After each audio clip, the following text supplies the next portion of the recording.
The New York Times surprised us all on Sunday with this article, The Palace Coup at the Magic Kingdom, the inside story of how Bob Iger undermined and outmaneuvered Bob Chapek, his chosen successor, and returned to power at Disney. Now, a lot of people are wondering why this story came out now, and this is quite a story. I printed it out. It's nearly 20 pages long. It's a massive, massive historical walk down memory lane.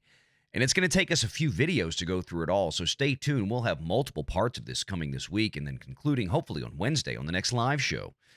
But it goes to prove a lot of what we've been telling people for many, many years here on YouTube. And it also confirms a lot of the information that came out last year in July in the CNBC article by Alex Sherman with a very similar topic. But this seems to be even more in-depth. And some of this stuff is just absolutely incredible to see just how dysfunctional the Walt Disney Company is and how big of an ego Bob Iger still has.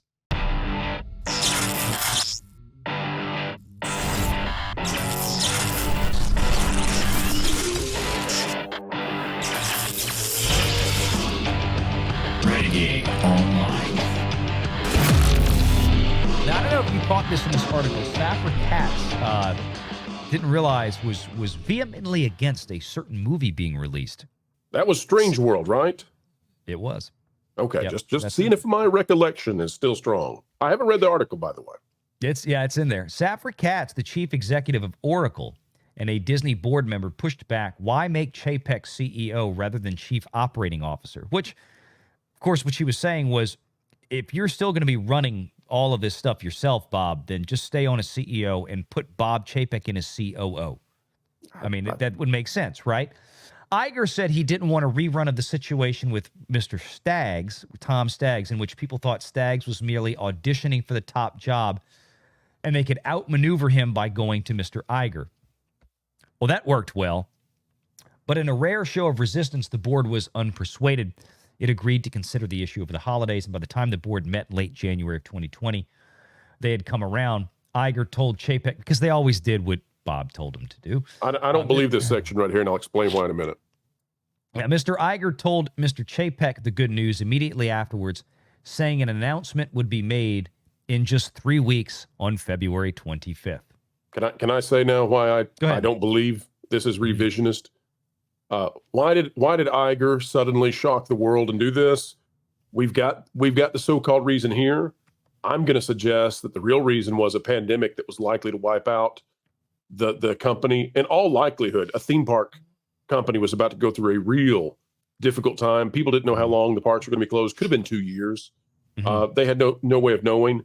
Chapek managed to send this stock soaring despite the crash that would happen through his very savvy play with Disney Plus. I think this is revisionist. I think Iger wanted out so that he could save his legacy just as the pandemic was breaking. Very well could have been. Yeah, I don't buy this stuff right here. Says, why the rush? Zena Mucha, Disney's chief communications officer and a close advisor to Iger, counseled the delay. She disagreed with the whole plan, including the selection of Chapek, but Iger was adamant. By mid-February, the virus was spreading, and the pressure it could put on the company was becoming clear. Iger received a detailed briefing.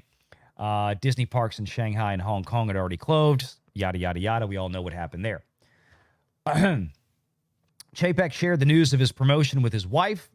She was skeptical, apparently. We've heard that before, she told him, but the board's lead independent director, Miss Arnold, flew from her home in Oregon to meet with Chapek in the rotunda, as Disney's executive dining room is known, and she confirmed, yep, it's happening. Chapek was told there was no time for him to meet with other directors. While they had to meet with Mr. Chapek in his previous roles, the idea that there was no time or need to interview him to assess his capacity to serve as CEO, not to mention explore his vision of the future, seems inexplicable. Yeah, it seems bizarre to me. No, this was to yeah. get him in there before the stock dropped. That's what it's all about. Come on. They were terrified of what was about to happen. Well, that to one extent, but then Iger hung around anyway. So, but the whole issue over time of them trying to maintain the blame on there. Chapek was supposed to be a fall guy. He would listen. All of this is fine. It didn't work. But he was supposed right. And then when he refused to fall, when he was actually hyper successful, then the campaign began to kick out Mr. Mundane, Mr. Moderate, Mr. Ketchup, not caviar. Mm-hmm. Yeah, he kept kind of giving people the same thing. I think he can do it, Bob Iger insisted, and I'll still be around. So it's like, I think he can. I think he Bob, can. Bob will be fine, but if he can't, I'll still be here to, because y'all love me, right? I'll stick around. I think he can. So I found this part. I didn't know this. On February 24th, on the eve of Chapek's announcement, the succession plan nearly fell apart. Alan Braverman, Disney's long-serving general counsel, called Iger to say that under the company's bylaws, the CEO had to report to the board, not to Mr. Iger. For Mr. Iger, that was a non-starter. He wanted to retain ultimate control. I don't remember hearing this part of the story before. I found this kind of interesting. So again, going back, the idea is that Bob Iger was going to retire, but not really. He was going to stay on as executive chairman of the board. And then he wanted to have Bob Chapek kind of doing the day-to-day stuff he was doing, except for the Hollywood studios. Bob Iger was still going to run basically Alan Bergman and Dana Walden at the time coming in or whatever it was. And then, Kathleen Kennedy and Kevin Feige and all the movie studios, Pixar, Disney Animation. Iger was still going to be over that. And then have Bob Chapek report to him as opposed to the entire board. He didn't want the entire board. He didn't want Bob Chapek to report to the board. He still wanted Chapek to report to him. Right. Individually. Bob Almighty. Yeah. And as he says here, for Mr. Iger, that was a non-starter. He wanted to retain ultimate control. It was Alan Braverman, the general counsel, and Miss Mucha who came up with a hastily conceived compromise. Mr. Chapek would report to both the board and Iger. So the only compromise, Iger still had to be involved. Iger still had to basically be lording over Chapek the whole time. And this is why we tell people, well, Chapek did this, Chapek did that. No, as long as Bob Iger was there, and now the New York Times is even confirming this, like we've told you, Chapek ultimately had no power. He had no power that Bob Iger did not bless him with, even though he was CEO of Disney. Ultimately, and this was the problem, so it's like if Iger wanted to retain this level of power, then the rest of the industry out there, New York Times, they're speaking to you, Wall Street. You have to blame Iger for everything that's going wrong, as you should, because he's the one that did all this. This was ultimately still his company. Now, that was okay with Mr. Iger from his perspective because he still had control, says the article. Mr. Chapek still reported to him. Iger insisted that the announcement be made the next morning as scheduled. The public announcement for Bob Chapek succeeding him. Even though the board members had not discussed this as a group, let alone approved the new dual reporting arrangement. No one told Bob Chapek about the change. But Chapek wasn't very concerned because Iger had always been a strong supporter of his. In another sign that Iger intended to maintain a visible presence, he decided to stay in the actual physical office that he and Eisner, before that, had occupied as CEO. Chapek wouldn't even get the CEO's office. And we've talked about that before. Two-shower Bob, right? Chapek was relegated to smaller quarters nearby. The arrangement only added to internal confusion about Chapek's new status. Some board members weren't thrilled. Whipping boy. Yeah. Whipping boy. That was the official status. Yeah. Some of the board members there were not thrilled with the dual reporting change or the office decision, but as they had in so many instances, the board went along with what Iger wanted. Again, Valiant done told you so. I've been telling you this for years. The board was always a rubber stamp, and now we've got CNBC and now the New York Times straight up confirming this. And that's kind of what this is about, is just to kind of show, like, we've been following this now for years, the behavior that's been going on there. And nobody, every time we've said this, you get the pushbacks from the Bob Iger fan club out there. And I don't mean like, just Disney shills and stuff like this, but I just, the broad media in general. They're so in love with the guy. This isn't Fox News reporting this, kids, right? This isn't the right wing or whatever. This is the New York Times. This was so nutty that I called my friend Bob and I said, "Are you sick, bud? You sick, Did you throw up? You sick, Bob? Me and Ringo, we can come over and cheer you up." Yep. That's it. That's it. You did it for me. I'm glad you pulled that one out the rabbit hat. Listen, Bob, all you need is love. 2 weeks later, on March 11th, Chapek was scheduled to make his formal debut as CEO at Disney's annual shareholder meeting. Chapek was nervous. Public speaking had never been his strength, but before the meeting, Disney investor relations personnel assembled thick briefing binders covering every conceivable data point and question that might come up. Armed with these binders, Iger and Chapek settled into the front compartment of the Disney Gulfstream jet for a 4.5-hour flight to Raleigh, North Carolina, the site of that year's annual shareholder meeting.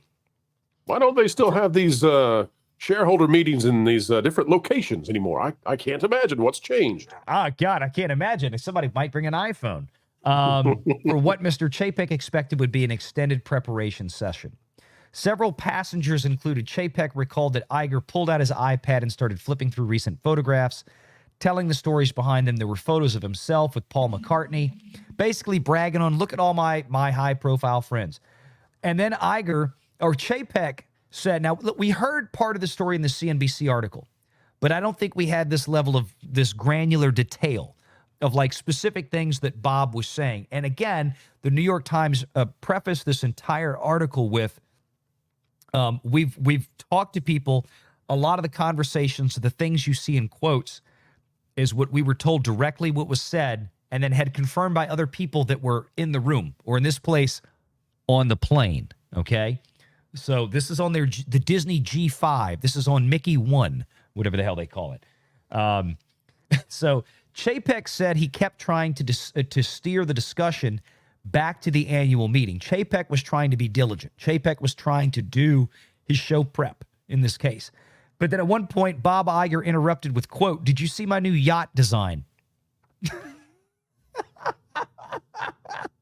Like I said, caviar and ketchup. Flustered by Iger's digressions, Chapek got up and he moved to the plane's rear compartment. Now, this was part of the story from CNBC. The part about how this was that flight. They didn't get along. Chapek, what we heard, I think, in the CNBC piece was that Chapek was studying for the annual shareholder meeting by himself. And Iger was disgruntled that he didn't want him involved.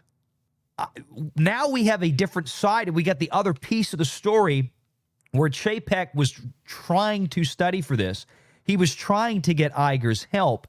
Iger was more interested talking about his Hollywood friends and his new $20 million yacht or whatever. And Chapek just got frustrated and left. Others on the flight said that Chapek immediately went to the back of the plane and didn't recall having any iPad chit-chat with Mr. Iger. So apparently some people saw this and said, yes, this is how it went down. Others said that they didn't recall that part of it. Now, they could have been in the room. They could have been in a different room. They could have, I don't know. But that's pretty specific.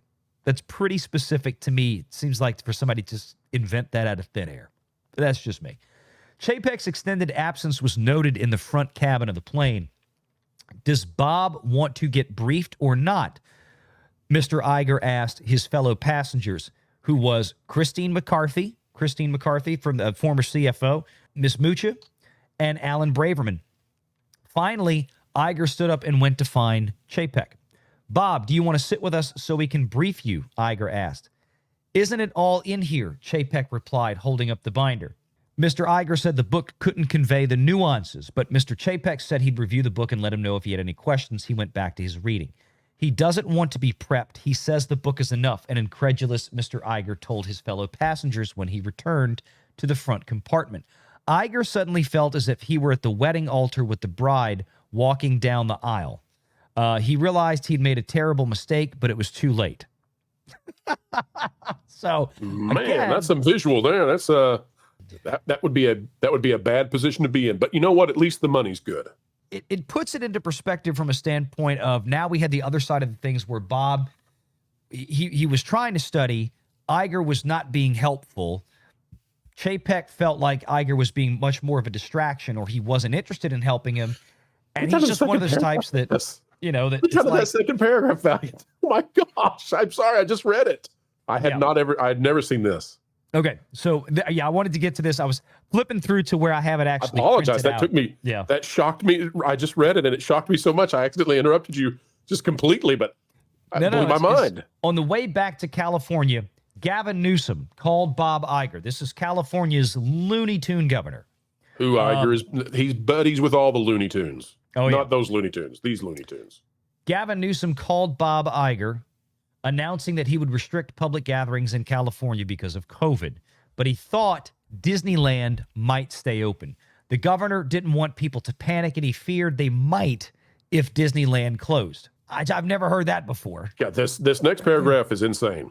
Bob Iger, according to the New York Times and witnesses they interviewed, Bob Iger argued to Gavin Newsom that keeping the theme park open was a bad idea given the health risks both to guests and employees.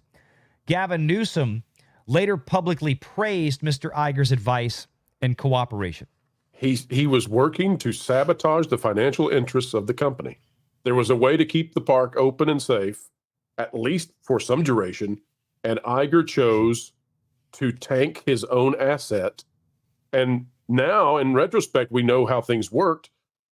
This is amazing to me. Make sure you're subscribed to Valiant Renegade and join us every Sunday at 6 p.m. Eastern for the live show.